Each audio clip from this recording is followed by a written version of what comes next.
అన్నయ్య వచ్చేశారు.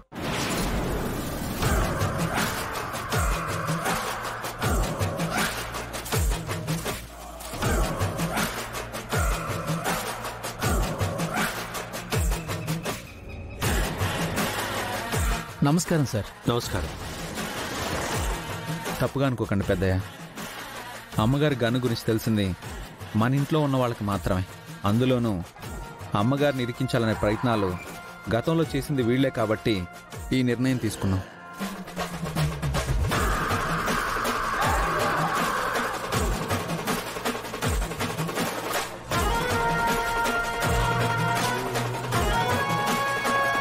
మీకు ఎవరి మీద అనుమానంగా ఉందో చెప్తే వాళ్ళ ఫింగర్ ప్రింట్స్ క్రాస్ చెక్ చేస్తాం.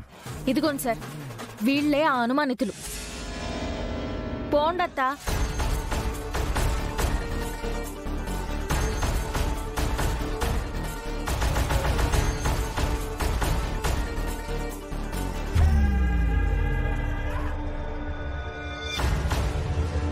మేడం, ఇటువైపు రండి. రండి.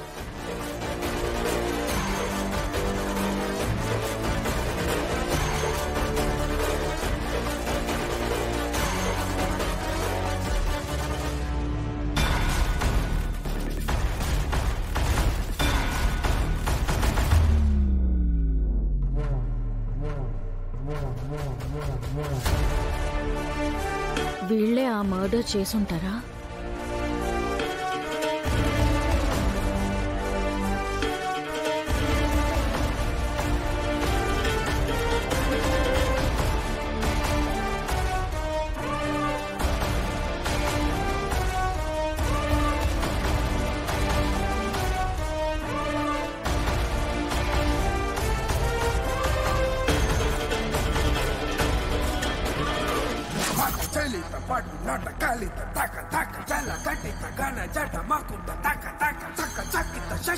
సార్, మీ హ్యాండ్స్ పెట్టండి.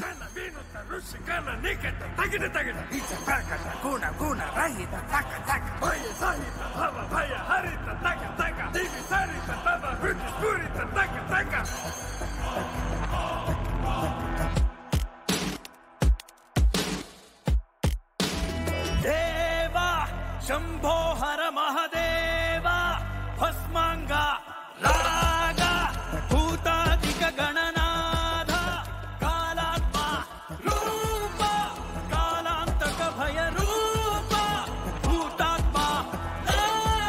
సార్, మీ రైట్ హ్యాండ్ అక్కడ పెట్టండి సార్.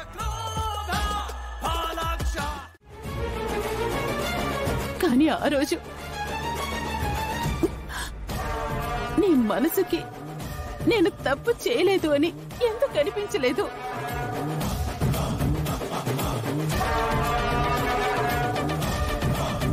ఎందుకు కలిసి వేయలేదు?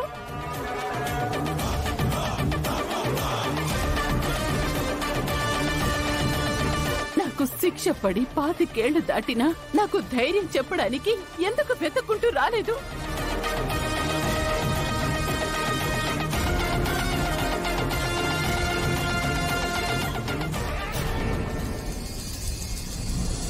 పోనీలే సూర్య, ఎన్నేళ్లలో మొదటిసారి నా భర్త స్థానంలో నాకు ధైర్యం చెప్పడానికి వచ్చావు.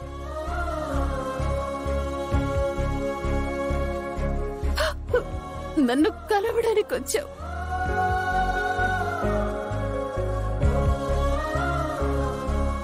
చాలా సంతోషం.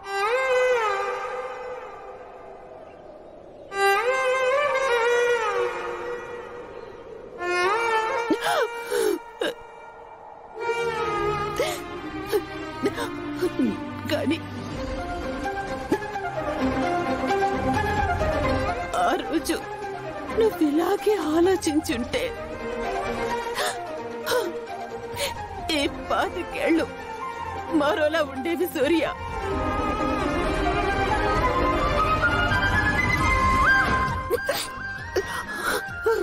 ఆ సీతమ్మ కూడా 14 ఏళ్లే అరణ్యవాసం చేసింది. కానీ నేను మాత్రం 25 ఏళ్లుగా అరణ్యవాసం చేస్తూనే ఉన్నాను.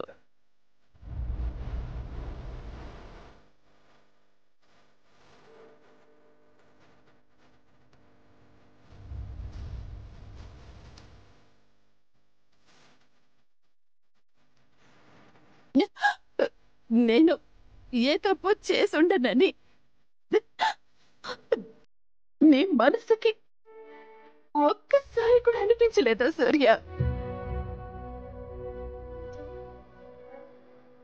శివ కూడా హాని తలపెట్టనని నమ్మిన నువ్వు ప్రాణంగా ప్రేమించిన మనిషికి ద్రోహం తలపెడతానని ఎలా అనుకున్నావు సూర్య?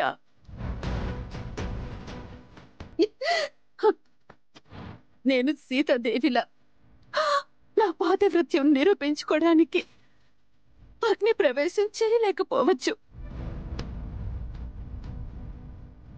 కానీ సీతాదేవికి రాముడి మీద ఎంత ప్రేమ ఉందో